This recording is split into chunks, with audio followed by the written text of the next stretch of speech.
Good afternoon. It's really great to have you all here.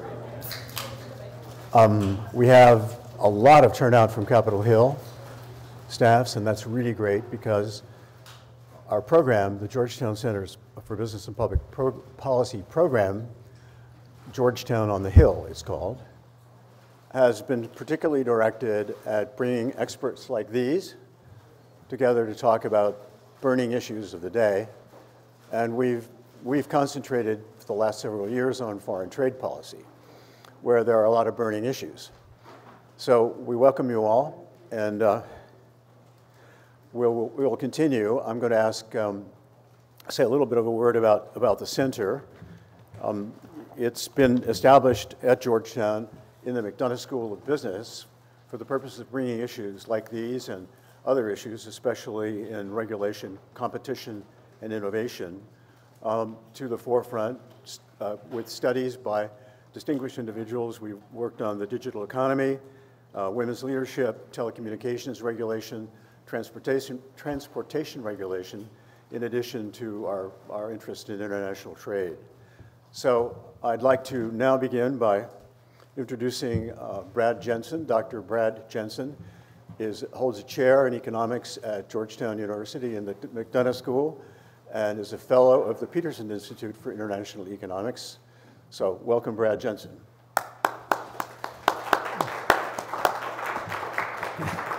Thanks, Bob. So it's my role to serve as moderator here. I'll try to get out of the way. I just want to introduce what I deem to be just a fantastic panel. I won't go through their entire bios. To my immediate left is Marcus Nolan. He is Executive Vice President and Director of Studies at the Peterson Institute for International Economics. You can read about all of Mark's expertise. I'll note that he did serve on the Council of Economic Advisors in addition to his distinguished research career. To Mark's left is Michael Gadbaugh. He is a professor at Georgetown's Law School and a senior fellow at the Institute of International Economic Law.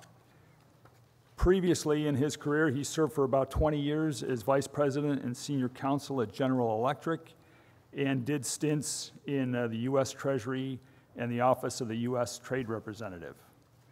To Mike's left is Chris Padilla. He is vice president, government and regulatory affairs at IBM. Prior to joining IBM, Chris served as Undersecretary of International Trade at the U.S. Department of Commerce. He's also held positions with the United States Trade Representative's Office. At the far end is Robert Shapiro. He is co-founder and chairman of Sonecon, LLC, and also a senior policy scholar at the Georgetown Center for Business and Public Policy. Prior to these roles, Rob served as Undersecretary of Commerce for Economic Affairs and has also other previous government experience.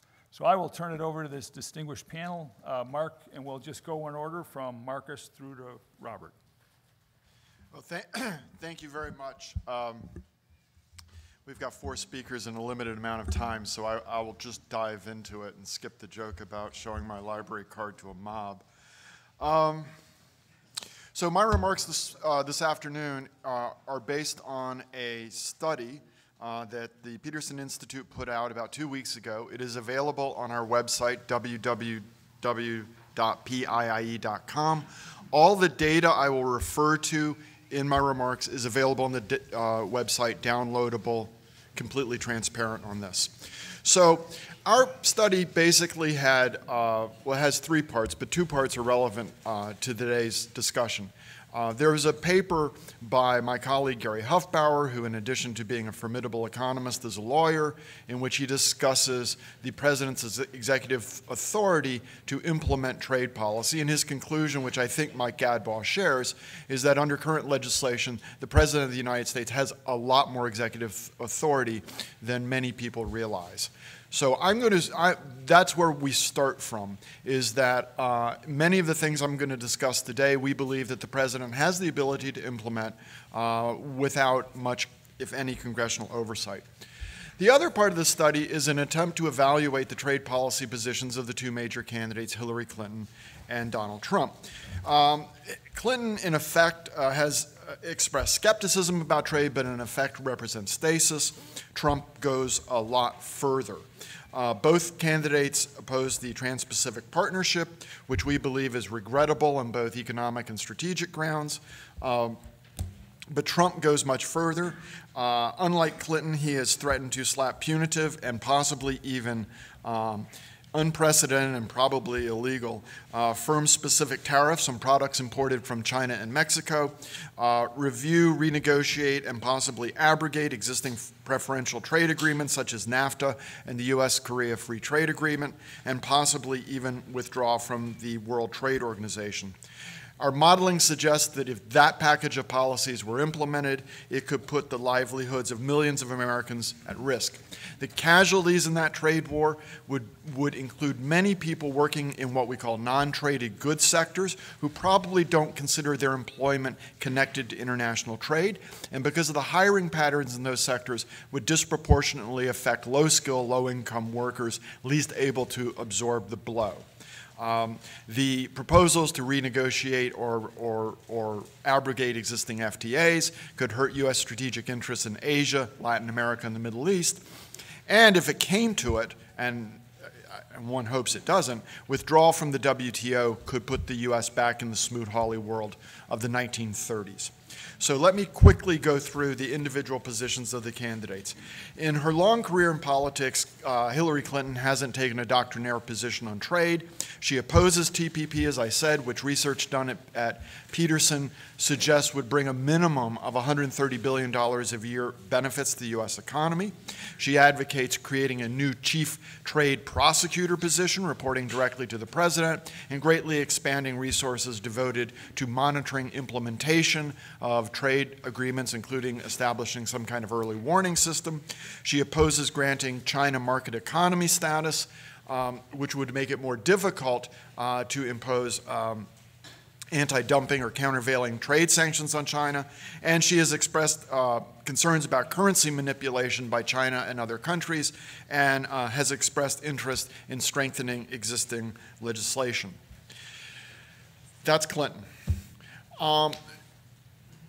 Analyzing the trade policy, prospective trade policy of Donald Trump presents certain analytical challenges.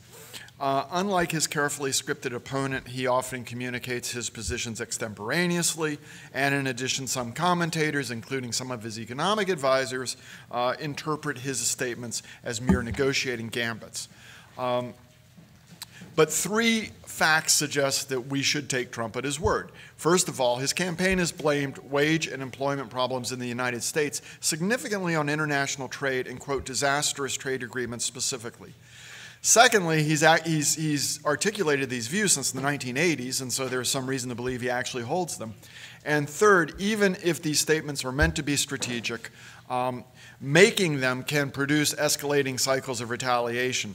When planning a war, whether it be a shooting war or a trade war, it is not advisable to assume one's adversary will surrender upon the first shot being fired. Now, Trump's advisors repeatedly cite the case of Ronald Reagan and the Japanese in the early 1980s to justify the idea that the United States can make threats in the trade arena and countries like China and Mexico will simply surrender. But this comparison is completely off base. For one thing, Ronald Reagan actually did impose protection. He imposed protection against automobiles, motorcycles, steel, Mike can probably name a bunch of other products, against Japan during that period. They weren't just mere threats. He actually did impose protection. But the key issue is the political situations are completely different. In the 1980s, the United States was the ultimate political and military guarantor for Japan in the context of the Cold War. So however grudgingly, at the end of the day, the Japanese would comply with U.S. demands in the trade area. The relationship with China today could not be more different. China is a rival, and indeed, China could stand to gain from standing up to what might be perceived in much of the rest of the world of bullying by the United States. So for these reasons, we take Trump at his word. What does he propose? He has proposed a 45% tariff on China, a 35% tariff on Mexico, renegotiating these existing agreements, and if the WTO rules against him, withdrawing from the WTO. In our paper, we modeled the tariff wars. We do not model the withdrawal from FTAs or much less the withdrawal from the WTO, simply because it's hard to do in the modeling framework we have. So what we look at is the imposition of a 45% tariff on China, a 35% tariff on Mexico, and then 3 scenarios. In the first scenario, we call a full trade war. They respond in kind with their own tariffs. In the second scenario, we call it an asymmetric trade war. China responds in other ways, and in the paper we lay out about 8 or 10 different ways that China could retaliate, and we formally model 3, which I'll come to in a moment. In the third one, we call it an aborted trade war. The U.S. puts up the tariffs, but in a year is forced to take them down. That is either because China and Mexico surrender, or it's because the courts or the Congress do something to roll back the policy, or most likely, it is such a self-inflicted disaster that the administration is forced to stand down. What we do is we take some unpublished model runs from Moody's Analytics of the basic scenarios, and then we use our own model to break this down into 365 sectors. So we generate sectoral output and employment effects in all of these sectors for each of these scenarios. And then we generate the employment effects at the state and county level. This data is all on the website, and I would be happy if you made use of it. Our assessment of the Trump trade proposal is conservative in 2 respects, or actually 3 respects. Number 1, we don't look at the FTAs and the WTO. Number 2, unlike Moody's, we hold the public sector fixed. So none of you guys lose your jobs during the trade war, just people in the private sector. And third of all, this is a tough audience. Third of all, our models do not capture the cross-border supply chain effects. We believe these could be profound because both China and Mexico are at the center of global cross-border supply chains, especially in electronics and motor vehicles. We can't capture that, and the Trump campaign sure as hell can't capture it. So we believe this is a conservative assessment. So now you have to imagine a PowerPoint. What happens in that first scenario? We have a baseline trajectory for the U.S. economy, and we have the full trade war, and the U.S. economy slows down significantly. That slowdown really hits investment, partly because investment goods are goods the U.S. is good at exporting, and partly because of the big slowdown in the economy, investment really takes a fall in the United States. And what I'm going to do is give you some figures. These figures are a snapshot for 2019, which is the worst year in this scenario. I'm going to focus on the full trade war because the aborted trade war results are qualitatively similar. They're just much smaller. Okay, so what do we get? The big impacts are in what are called capital goods and products that go into making capital goods. Some of these sectors experience a 10% or more decline. But what's interesting is the big absolute employment effects are in these so-called non-traded goods sectors. Things like retail sales, temporary employment agencies, which actually supply a lot of employment to the manufacturing sector, restaurants, all kinds of occupations where people don't normally think of themselves being tied to international trade. And as I said, these are sectors that disproportionately hire low-skill, low-wage people. Then we look at this at the state level. The worst affected state is Washington State. Unemployment rises 5% relative to baseline. There is a large swath of about 19 states, including many so-called battleground states that are in the 4 to 5% range. So imagine a map that's behind me, and Washington State is bright red, and then sort of a little bit less bright but still significant is sort of Texas, North Carolina, much of the industrial Midwest, okay? Then we drill it down to the county level. Worst affected county is Los Angeles County, California, where job losses there are estimated to be 175,000, as I recall. Second worst is Cook County, which is at something like 90,000. Harris County, Texas, which is Houston, 85,000, and so on. So a lot of detail you might find interesting. Then we look at the asymmetric trade war. And in this, we model three things, and I'll try to wrap this up quickly because I know I'm going long. We look at three specific possibilities. Number one, China stops buying U.S. aircraft. Number two, China tells its SOEs, buy no American. Okay? So the state-owned enterprises in China stop buying American business services, which we model as a 40% reduction of U.S. business service exports to China. Third one is China puts an embargo on soybeans. What do you get in the first case? In the first case, you get 179 jobs displaced, 179,000 jobs displaced, and it's highly concentrated. Wichita, Kansas, Seattle, Tacoma, Everett, Washington, and certain other geographic areas bear the brunt of this when China stops buying aircraft. In the business services case, 85,000 jobs are lost. And if you look at the map where we have the counties that are the worst hit, that map constitutes a map of the urban high-tech sectors of the United States economy. Again, Seattle gets hit. But you get Silicon Valley, Los Angeles, New York and the surrounding suburbs, Boston, the DC suburbs, for example, are hit in this scenario. And finally, in the soybean embargo, you get this extraordinary result where you can get big numbers in some of these scenarios, and it's occurring in big urban labor markets. So Seattle may lose, I don't know, 20,000 jobs, but it's in Seattle. What happens in the soybean scenario is a set of counties running from Mississippi into Arkansas, into Tennessee, and up into Missouri get hit. And the direct and indirect employment effects in these lightly populated rural counties are devastating. There's one county in Mississippi loses 40% of its jobs. There's another 11 that lose 10% or more. So rural counties are devastated. Finally, let me just say in the aborted trade war scenario, China's got a secret weapon. It's called the iPhone.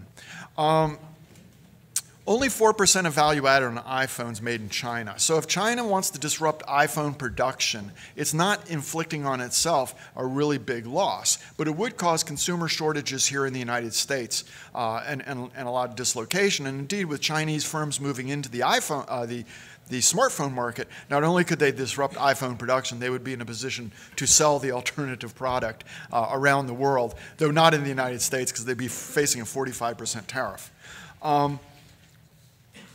How would that aborted trade war end? I mentioned the other side could concede, the administration might lose in the courts, or Congress might change the policy. But quite honestly, I think the most likely outcome would be there would be such problems here in the United States the administration would have to stand down. Not only would you have consumer shortages, you would have incredible disruption of production. The best analogy is after 9/11, when the border with Mexico was shut. Automobile assembly in the United States was disrupted within 1 week. And the anguish in Detroit was so bad that the policy had to be changed. There would be financial market turbulence as major U.S. corporations, especially in electronics and motor vehicles, were forced to write down their revenues and earning estimates. The stock market would go down, even if China did not threaten or actually sell some of the $2 trillion of dollar assets it holds. So this is a trade war which we believe the president can launch with very little oversight, and we think it would be disastrous. Hopefully, the administration would simply find a face-saving way to back down before the level of dislocation reached millions of American workers throughout the country, many of them low income, and many of them utterly unprepared for this eventuality. Thank you. Marcus, thank you. Sobering assessment. Mike, could a president do this? Okay, so I've been asked to look at the legal authority for this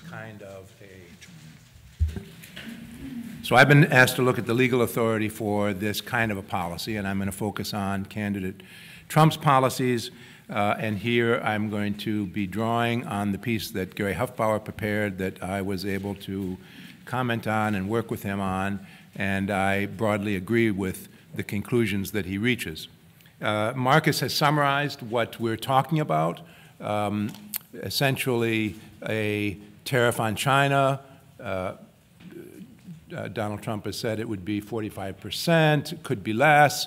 tariff on any part or product that comes from Mexico, some 35%, he mentioned that. He said NAFTA has been a disaster. He would be happy to tear that up. And the WTO, if that gets in his way, he would also be prepared to withdraw or tear up that agreement, which has been a disaster. So the question comes up, what does he have the legal authority to do? Because some of these things he said he might do on the first day in office. So there are really three dimensions that I want to talk about. One is constitutional. The second is the statutory delegations of authority. The third is international law. And a fourth aspect I want to talk about is the prospect that a court might issue a preliminary injunction. My basic conclusion is that in the short term, this policy could be implemented because of the broad statutory delegations of authority that the President has, but I don't believe, as Marcus indicated, for reasons that Marcus has gone through, but also the international law and the ramifications under international law, I don't believe the policy would be sustainable. So let's talk about it. Constitution. The Constitution, Article 1, Section 8, delegates, says the Congress shall have the power to lay and collect taxes, duties, imposts, and excises to regulate commerce with foreign nations. So the Congress has the basic authority to regulate foreign commerce. Article 2, Section 1 says the President, the executive power shall be vested in a President of the United States of America. So you've got the power to conduct foreign affairs, which has been read into Article 2 as an inherent presidential authority. And the counterpoint is the fact that Congress has the authority to actually regulate foreign commerce. So so that's created a tension. There was a time when all tariffs were set by legislation through Congress. But going back to 1934 with the Reciprocal Trade Agreements program created by Cordell Hull in the aftermath of the Great Depression, the stock market crash, the response in putting on the Smoot-Hawley Tariff Act, the Secretary of State Cordell Hull came up with the notion that we need a program to negotiate the reduction of tariffs with other countries. That's the only way we can dig ourselves out of the terrific economic hole that we were in with a tremendous decline in trade and economic growth. So the Reciprocal Trade Agreements program set up the model whereby Congress delegated to the President their authority to regulate foreign trade. And by stipulating the parameters for him to reach agreements with other countries, allowing him to cut tariffs by a certain amount, and requiring that he issue a proclamation. That authority went from 1934 to 1947 in various permutations because it had to be renewed. It typically had a time limit, just as the Trade Promotion Authority has a time limit. In 1974, the real modern era, what I call the modern era of trade agreements, was passed in the Trade Act of 1974. That created this very elaborate structure in which Congress delegates to the President the authority to negotiate tariffs and non-tariff barriers. And this was the issue that came up from the Kennedy round in the 60s. We started to do agreements beyond just tariffs on non-tariff barriers. Those agreements required changes in U.S. legislation, and when they were brought back to the Congress, Congress said, well, we don't particularly like them. There was an anti-dumping code. They said, yeah, we'll do this, but we're going to tinker with the code so you can go out and renegotiate it. The President wasn't able to renegotiate it, so in the 70s, after the United States abandoned the gold standard, and there was a terrific turmoil in the currency markets, but the thought was that we need to recommit ourselves to international trade negotiations, so they came up with an idea to do the Trade Act of 1974, which created this very elaborate mechanism for the Congress and the President to work together to negotiate and implement trade agreements, not just on tariffs, but also on non-tariff barriers. And the non-tariff barrier aspect required so-called fast track. So this is the legislative scheme whereby the president can negotiate an agreement after extensive consultations with the Congress and the private sector. He actually drafts an implementing bill, and that bill, when it comes up, it can be considered within a set time limit without amendments to that underlying legislation. So that enabled the president then to go forward from 1975 through various time periods. There were periods when Trade Promotion Authority, as it's now coined, lapsed, but it was renewed up to the current time. So what is involved is essentially a statutory delegation of authority under the Constitution. The president goes out and makes an international agreement, and he proclaims the changes that are in U.S. law necessary to implement that agreement. So if you then were to either withdraw from an agreement or take other action, you have to look at the statutory authority and the delegations and the implementation and the proclamations. And essentially, they all allow you to withdraw from trade agreements. But if you do, then the authority to reduce the tariffs by that amount lapses back to the pre-existing state and the prior trade agreement. Now, if you go take out the entire WTO, you would go back presumably all the way to 1947 tariffs, which is a considerable increase from the current level. So, and if he, so you have two possibilities. One, that he withdraws from trade agreements, in which case the predicate for these proclamations is no longer present, the authority to reduce tariffs lapses, and they go back. Or, secondly, he could use some other statutory delegations of authority that allow him to craft something more particularly. So what are those statutory delegations? I think Gary has identified them, and they come really out of the Congress wanting to address certain types of problems. So you've got Section 232B of the Trade Expansion Act, where you find that national security is at risk. This was cited in the case of the import surcharge in 1971, but it was, the court didn't, when it reviewed that, it didn't uphold it on that basis. It upheld it on the Trading with the Enemy Act, which is a very broad statute which gives the president authority to restrict imports. It was the authority used when President Nixon, John Connally, the Secretary of Treasury, abandoned the gold standard and imposed a 10% import surcharge, which is as close to the drama and significance as I think we can get in modern history looking at what is being proposed. So, so the President has the 232B of the Trade Expansion Act, a national security related provision. He has the Trade Act of 1974, Section 122, which gives him authority to deal with balance of payments. Now that's a more temporary authority. He can only put a restriction on for 150 days. He has Section 301, the famous Section 301, which allows him to take action against unfair and unreasonable foreign restrictions on U.S. Trade. That has been used. It was used widely. I, in my private practice, brought cases under 301.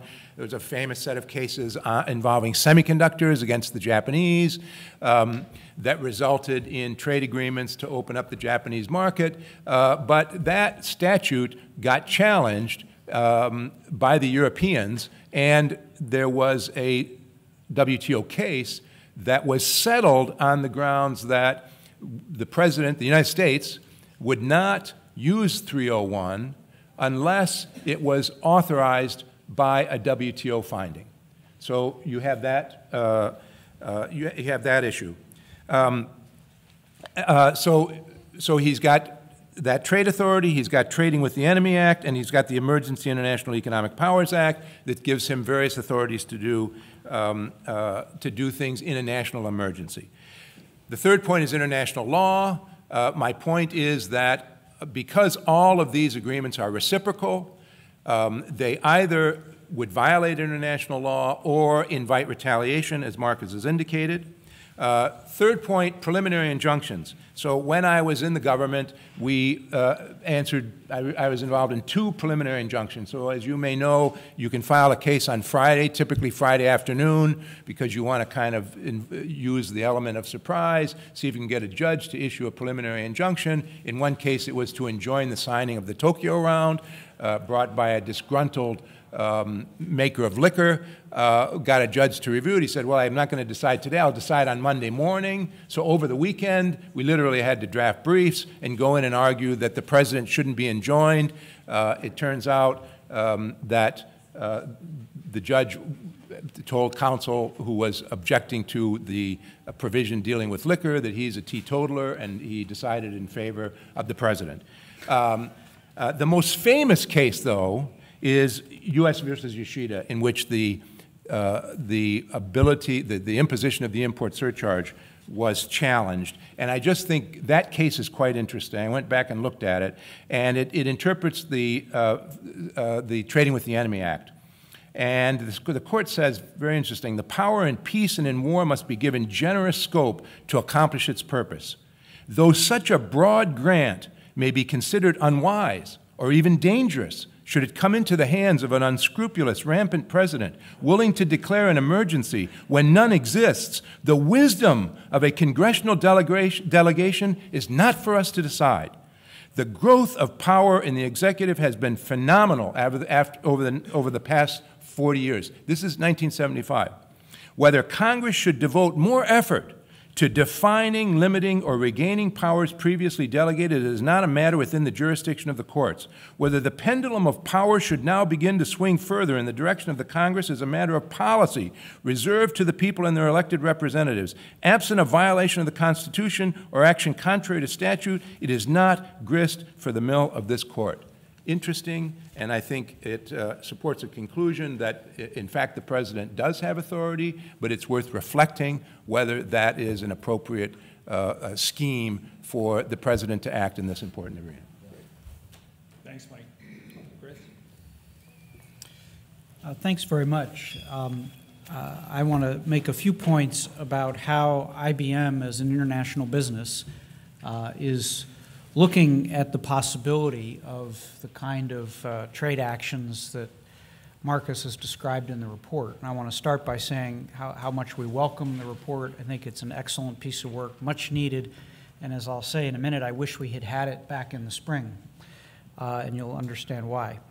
I would just say IBM, if you don't remember, stands for International Business Machines. We're a global company. We operate in 170 countries. 2/3 of our revenue comes from outside the United States. And so we are a great example of the kind of American-based business, the U.S. still is our largest market, that needs good trade rules to govern emerging technologies and to be able to do business overseas.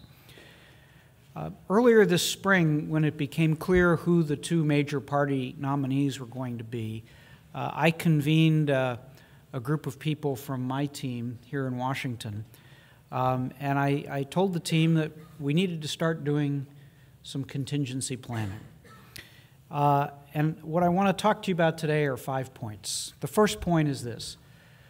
Regardless of whether or not you think these policies would be done, or whether they could be done legally, if you are a global international business, you are going to do contingency planning. And we are. IBM is, and I know many others are as well.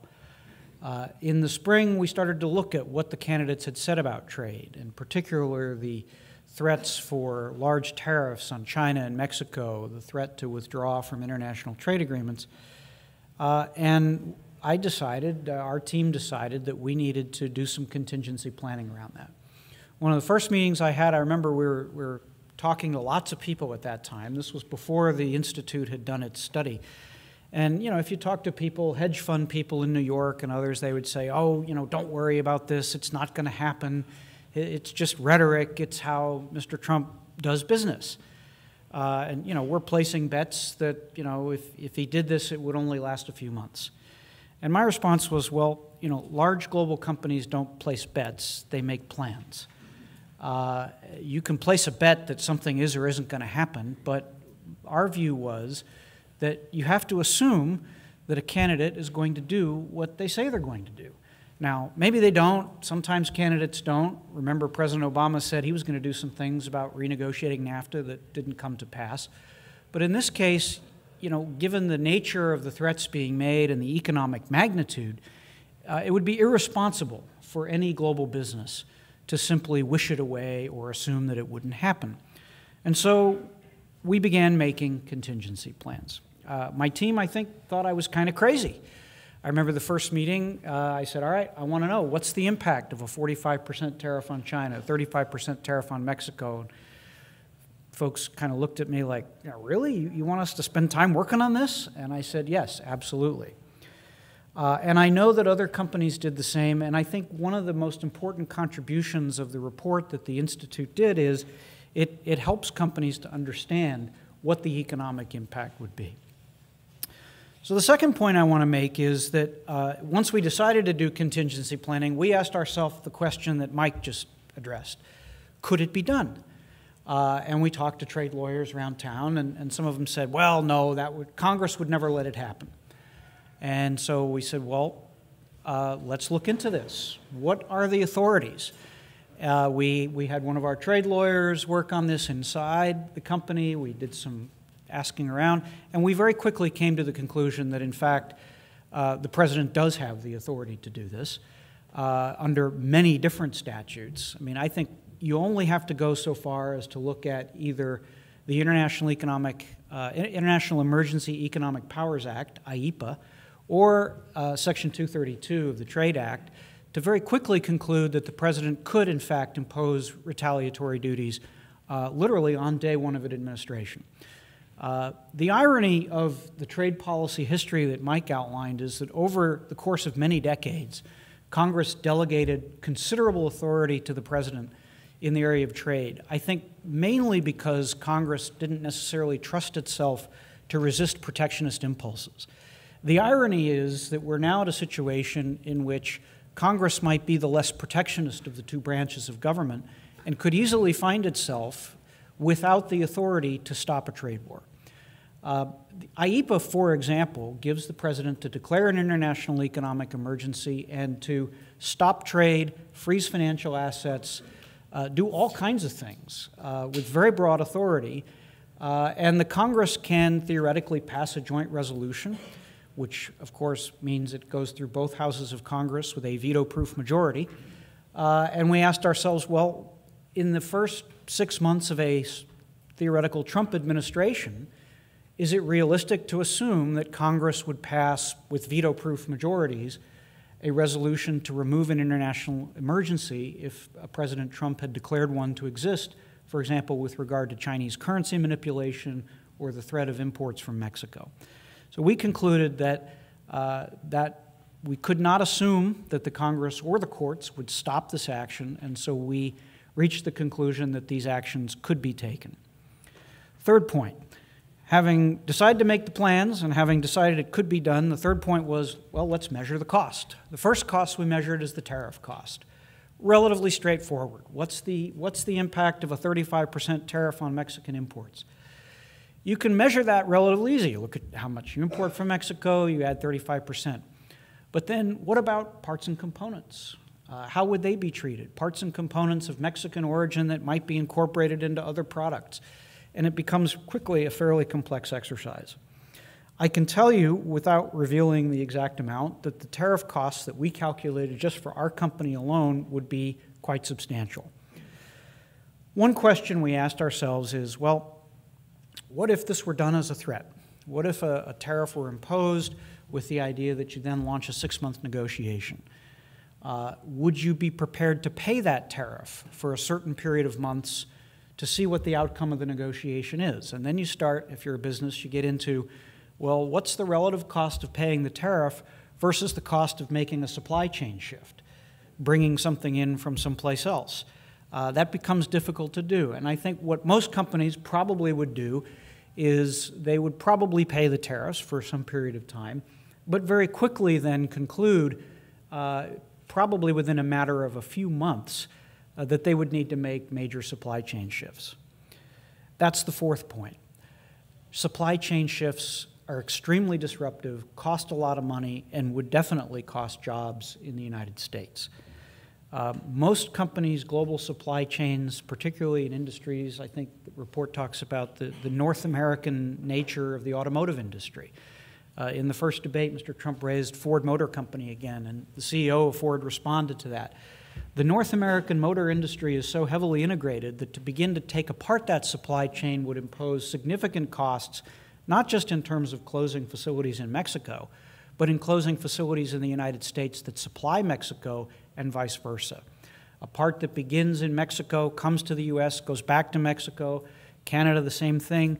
Many companies have, over the 20-plus years that NAFTA's been in place, built these kind of integrated supply chains. Taking them apart would be extremely disruptive and extremely expensive. Fifth point, you can measure the tariff cost, you can get an idea of the supply chain shift cost. The real cost, though, and one that's hardest to measure but probably would be most significant, is retaliation. And I think you have to assume that retaliation would be non-proportional, meaning, particularly in the case of China, that it wouldn't be limited just to a reciprocal 45% tariff on U.S. products. It would probably come in the form of some of the things that Mark talked about, a complete ban, for example, on the purchase of U.S. soybeans, or shutting down the iPhone. You can imagine all kinds of horror scenarios, but it's not hard to get to a point where a non-proportional retaliatory response would impose very quickly the billions and billions of dollars of cost on the U.S. economy that the Institute models. So those are the 5 points I wanted to make. I think the conclusion that companies are drawing is it's not easy to play roulette with the global economy. Making these kinds of threats, putting forward the idea that trade agreements will be torn up, it makes for good campaign rhetoric. The question is, how would it be implemented, and how quickly would the resultant economic cost possibly cause a president to change course? That is something that is literally almost impossible to predict. And since companies aren't in the game of guessing, what they do is they plan for contingencies, and many companies are doing so.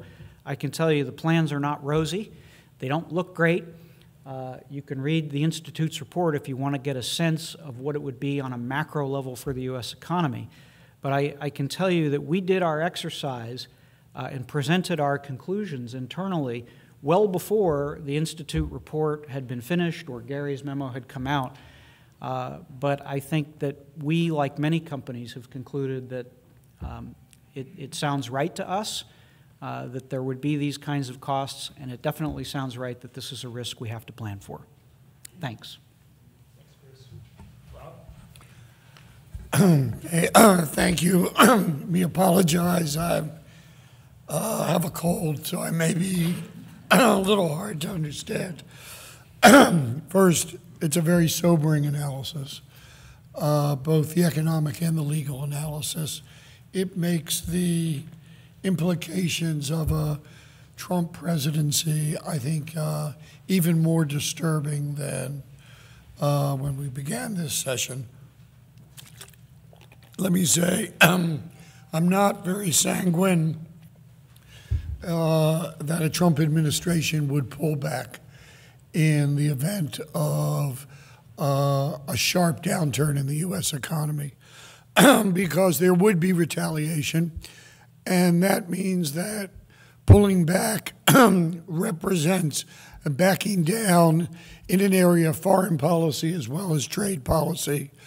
And Mr. Trump seems to have built his political persona around a determination to never back down.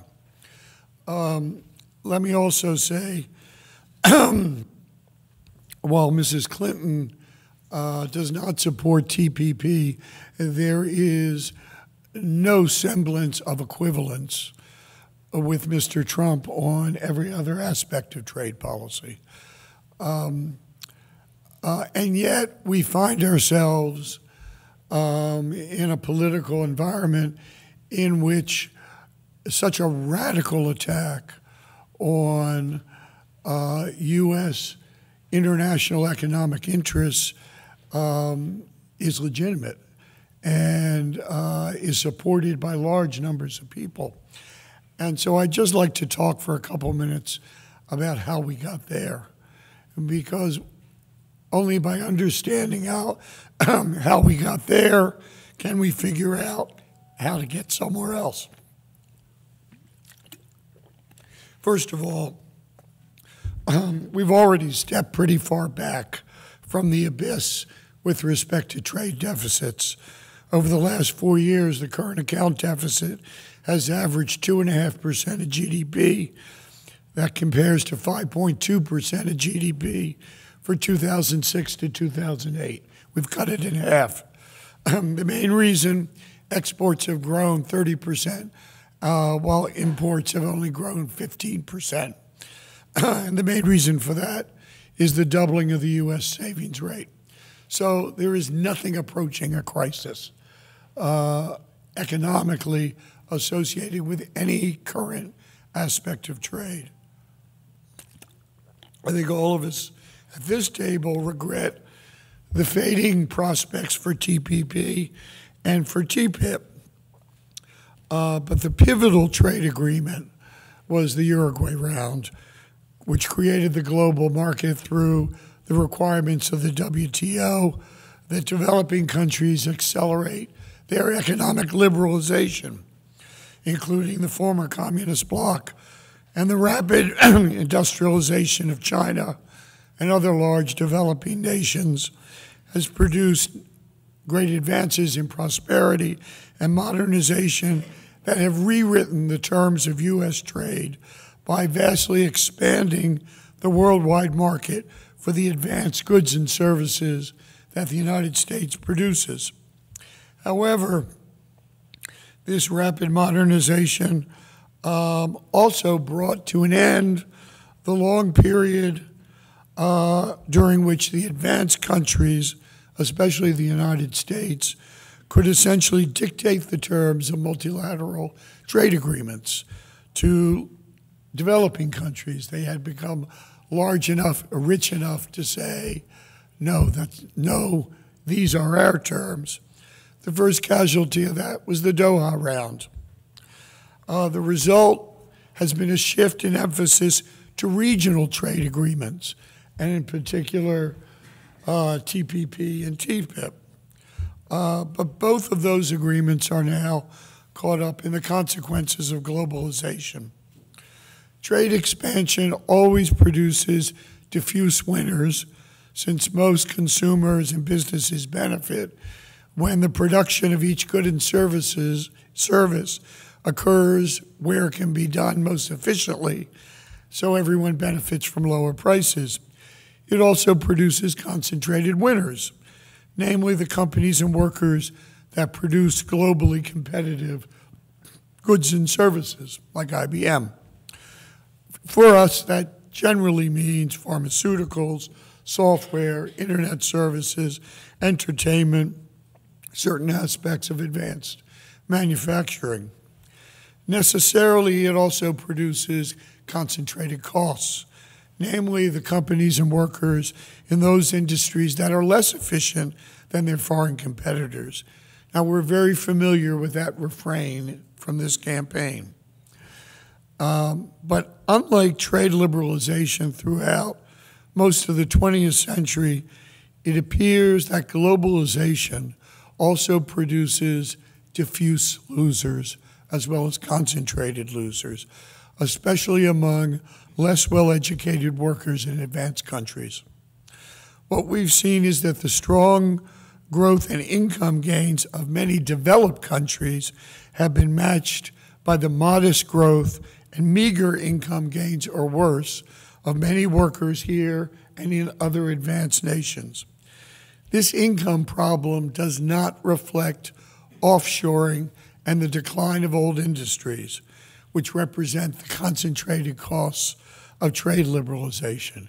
It goes way beyond those industries which are particularly affected, like steel, for example, or textiles. Rather, this broader problem arises from an intensification of competition associated with both globalization and technological advance, including the internet. This intensification of competition has two major effects.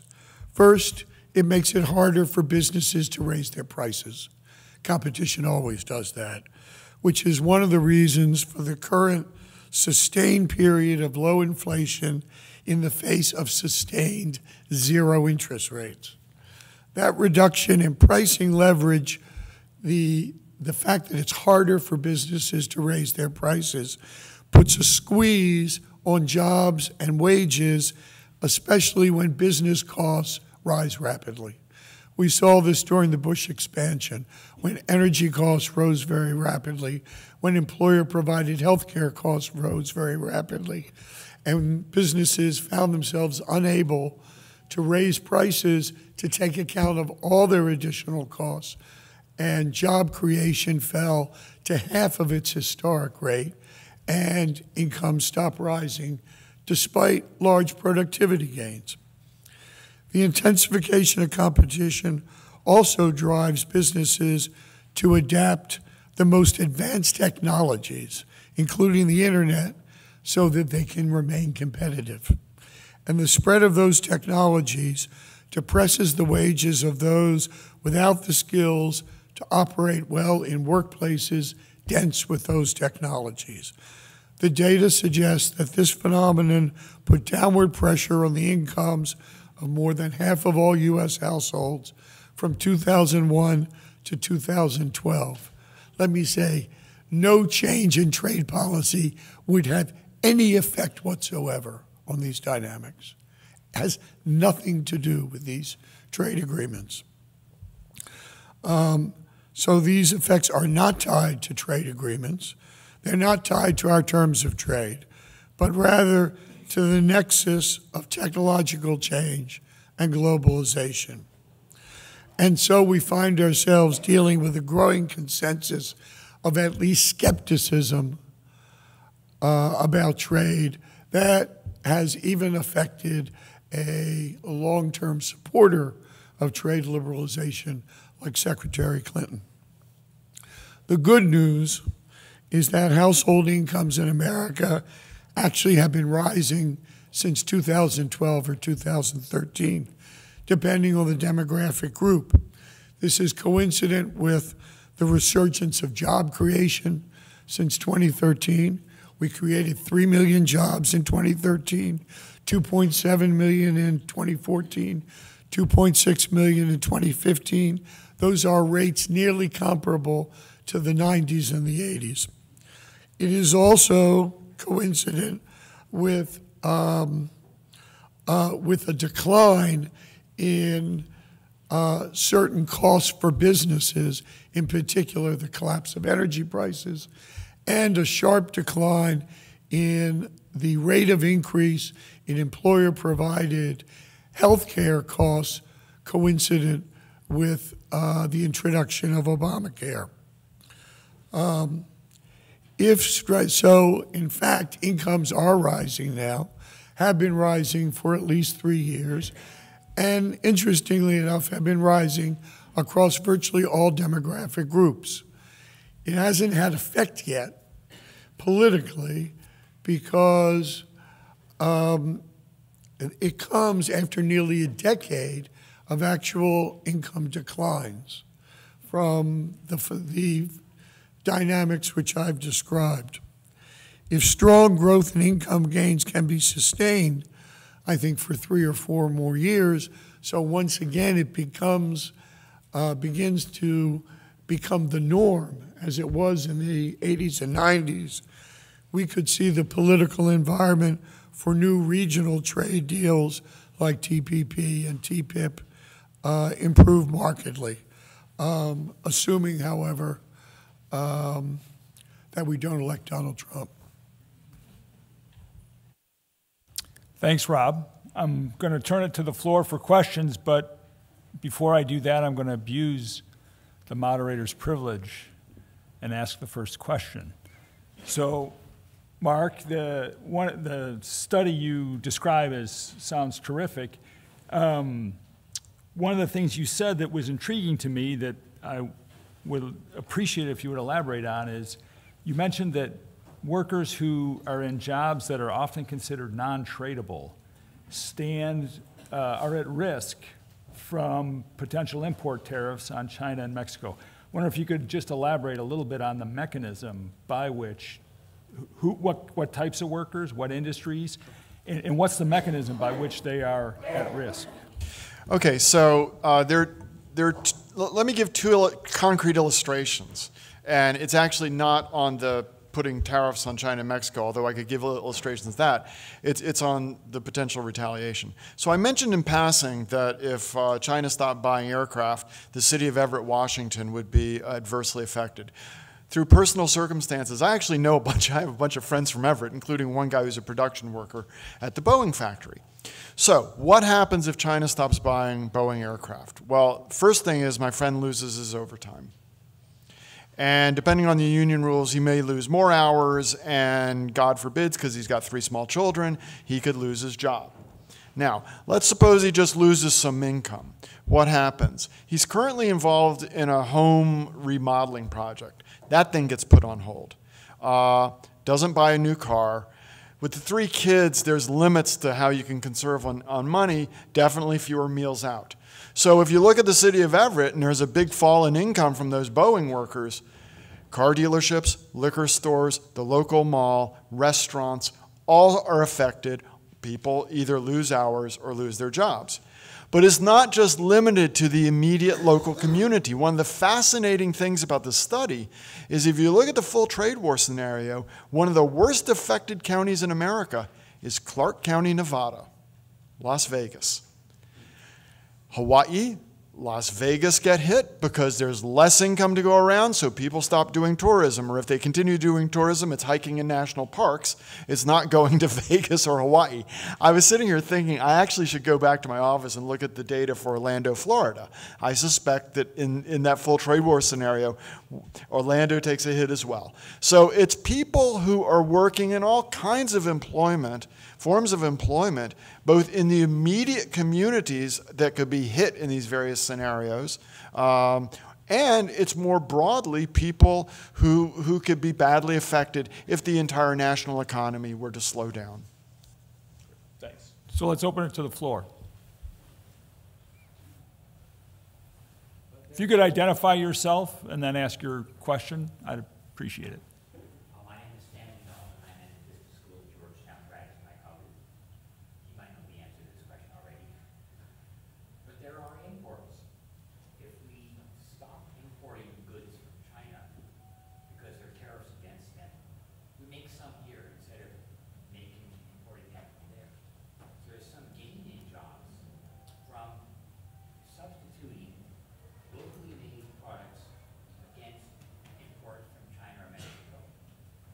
So how does it work out that that net balance is minus? Mark, you want to take that? Sure. Okay, so basically you have 3 channels. The first one is if you have an abrupt change in trade policy, you have, and this is just in the model, you get disruptions in the financial market, you get increase in VIX, you get a decrease of investment. And that's well established in the international trade literature, that abrupt changes in trade policy will depress investment. Second one is if you have retaliation, then obviously you may be shifting some production back to the United States, but now you're taking a direct hit on the export side as well. And the third one, and the one that is the least understood, and I believe in my gut is the most powerful, is this disruption of these cross-border supply chains. So if you put a tariff on Mexico, and as Chris Padilla was describing, the firms believe this is not coming off in a couple months. So they actually start trying to move their production around. There may well be some production that gets moved back into the United States, which is what Mr. Trump hopes for. But my sense from talking to a number of firms is that most of that production that's currently in Mexico or currently in China would be moved to other locations. And as Chris said, the process of moving this stuff around is costly and disruptive. And what you would see is you would see falls in the revenues and earnings of big American multinationals, which would put further pressure on the U.S. stock market. And the other thing is that, and I can't underscore this enough,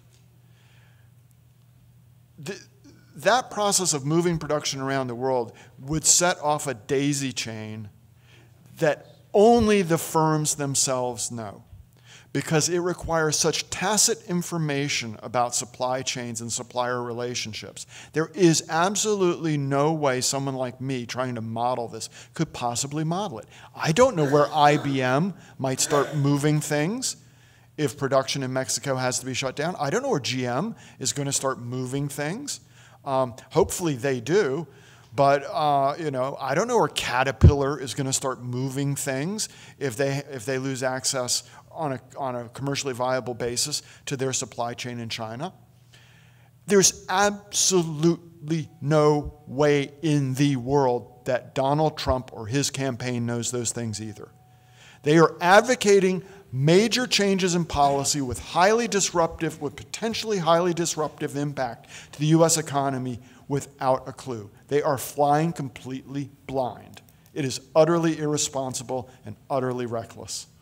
Can I chime in on that? Yeah, I think this is one of the biggest risks, and that is if you put a tariff on China or Mexico with the assumption that all of the jobs in China or Mexico are therefore going to repatriate to the United States, it means you don't understand how global supply chains operate or how the global economy operates. You know, as Mark said, these questions would be decided by tens of thousands of individual companies based on hundreds of thousands of permutations of how their supply chains are built, where their suppliers are, where do you need to get the critical input from. If there's a, you know, if you need to get a critical, let's say you have a factory in Mexico, but your critical input is from China. Are you going to move the factory back to the United States and then import the critical input from China at 45%? Probably not. You'll probably go to Malaysia and make it there where you don't have a tariff on either the finished product or the critical input. Well, if a Trump administration looks at that and figures it out, well, they say, okay, well, we'll hit Malaysia too. And what you referenced the daisy chain. This is what I mean by non-proportional retaliation, because you quickly come to the conclusion that the only way to accomplish the selected result is to have a trade war with everybody. And that's where the costs then begin to multiply geometrically. So, you know, I mean, I thought Rob did a great job of outlining what's really happened that's created the economic anxiety that's driving concerns in this election on both sides. If you solve the wrong problem and then multiply that problem because you're hitting Malaysia and Poland and Singapore and Canada and everybody that you don't like, is that going to make life better for people? I don't think so. Let's step back and make one observation about how irresponsible this whole position is. We've now gone through several of the dimensions of the costs of this program. There are no benefits. Nobody benefits. There's no corollary benefit to the costs, except that the promise that other countries will also pay a price. So this is a policy that only promises to make America poor again.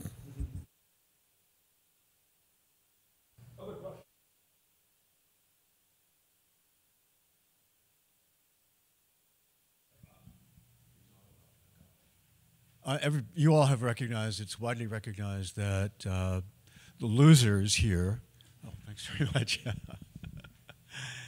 The losers account for a large part of the dissatisfaction and the basis for Trump's campaign. But it's very hard, and we have had a panel on this subject a month ago with some wonderful friends of ours, colleagues, on that subject, but I found that very few have come forward with a program or programs that might meet the need. We had last month the DAS at the Labor Department for job training. They claim that trade adjustment assistance has helped 47,000 people in 2015. Well, that's a nice number, but it's a drop in the bucket. So what's the answer? We certainly don't want to exacerbate the problem by going in the direction that Mr. Trump has advocated. But on the other hand, I have not heard a solution or a group of solutions to the fundamental problem of what to do about the losers.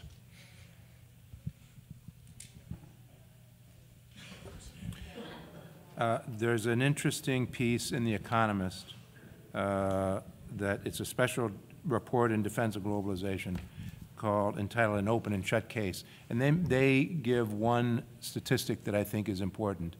The average in the OECD for retraining and adjustment programs is 0.6% of GDP. In the US, it's 0.1%. This is where we have failed. What I think is happening is, as you said, those that have been adversely affected by globalization, we have essentially ignored and abandoned. And it goes back to the Trade Act of '74, when it was considered that they should have some kind of wage insurance program. That was rejected because it was thought to be too expensive. We had a program and have had a program for adjustment assistance that has had a kind of checkered existence over time. A lot of things have been tried. Some things actually work pretty well, but controversial because the unions consider it to be burial insurance, and controversial because it's focused on trade and doesn't recognize that there may be technology or other elements that cause dislocations. What is, I think, interesting and what I think is really important about this moment in time is we have at least potentially the basis for a grand bargain in which you could put together investment in infrastructure, worker retraining and education, and a set of other wage insurance possibly, and other measures that would go, I think, to the heart of the issue that you've identified that I think is behind a lot of the support for candidate Trump, a lot of the support for Bernie Sanders, a lot of the anti-globalization. Let me just say one thing. Again, emphasizing that this is not a matter of adjustment to trade. It's a matter of adjusting to a global market with that is permeated by advanced technologies. We have a proposal, we've had a series of proposals from Mrs. Clinton on access to college and access to community colleges for about $4 billion, for what I estimate a cost of around $4 billion a year. You could create a 1 to 2 courses, free courses at any community college for people to choose whatever kind of training they want for any adult. And that is free access to that would cost we think around $4 billion. Over time, people can choose or not choose to upgrade their skills in response to all the signals they get from the labor market. I think this is actually, it's politically very difficult to do, frankly, because you get caught in, well, why should it only be community colleges? Why can't it be these institutions? And then you also get caught in objections from some unions that workers will train themselves into jobs no longer covered by the unions. So there are political difficulties. But as an economic and a policy matter, it's actually a fairly simple problem. So just to get a sense of scale on this, some years ago, my colleague Gary Huffbauer and some of his associates did a calculation in which they calculated that international trade generates about $1 trillion a year in additional income for the U.S. economy. And they estimated that there were probably $500 billion a year of additional gains still left on the table. Some of those have been captured in intermediate years, but research by Brad Jensen has shown services are increasingly tradable. So I think it's fair to say that if you took Gary's figures as being sort of the ballpark, we still have more than $500 billion a year of potential gains on the table. TAA, as somebody mentioned, I guess it was Mike mentioned, or Bob did in his question, I mean, the budget for TAA is something like $80 million. I mean, the magnitude of this scale is just completely out of whack. So, and as Rob has been emphasizing, it's not just a matter of trade. Technology is important. In fact, it's probably the bigger driver in job market outcomes. So I think the consensus among most economists is you want to get away from something like TAA, where you have people at the Labor Department trying to parse whether each individual factory closed because it was Mexico, or if it was technology, or if it was just incompetent management, or whatever, and just go to a broader-based system, expanding the earned income tax credit, or wage insurance, or something like that, combined with the sorts of education and retraining programs that Rob's been talking about. Because, you know, obviously, and what that means is rebuilding a bipartisan consensus to support both expanded trade, but also expanded adjustment assistance for those who are disadvantaged by these processes, whether it be trade or technology or something else.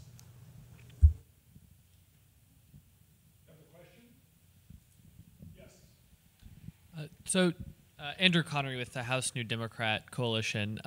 You mentioned the Economist article, and one of the other statistics I remembered from it was that when trade barriers go up, the economic impact is actually disproportionately falls on middle and low income people in terms of price increases. So I was wondering if you could talk more about how, you know, even in the world in which some of Donald Trump's policies might come to fruition and jobs come back, what that world might actually look like for people who now have to pay more for particular goods in terms of out-of-pocket expenses and also inputs in other businesses or parts of the economy. So in our report, we cite a paper that attempts to do that calculation. And I didn't play it up in my remarks because they include Japan in the calculation as well. But it's exactly what you say.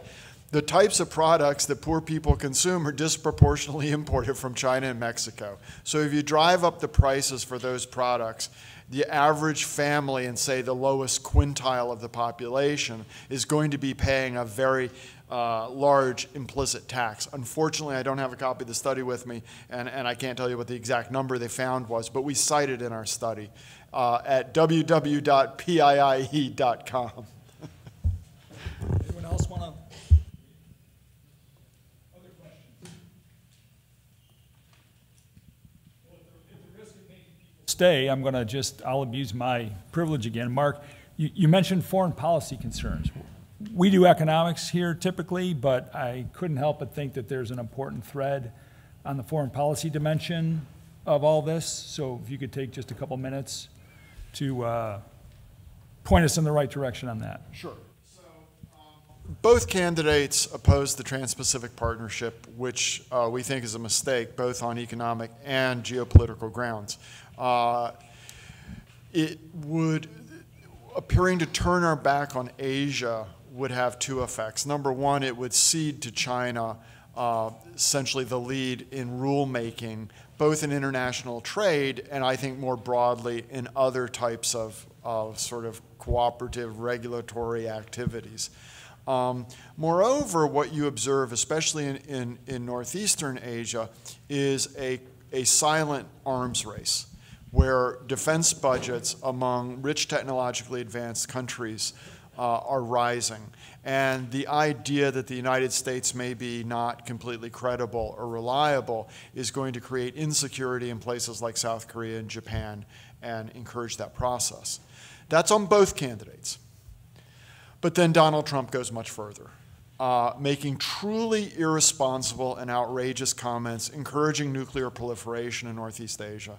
And the other night in the debate when Mrs. Clinton said something about him saying that, and have a nice, go at it, boys, and have a nice day, that was actually a direct quote.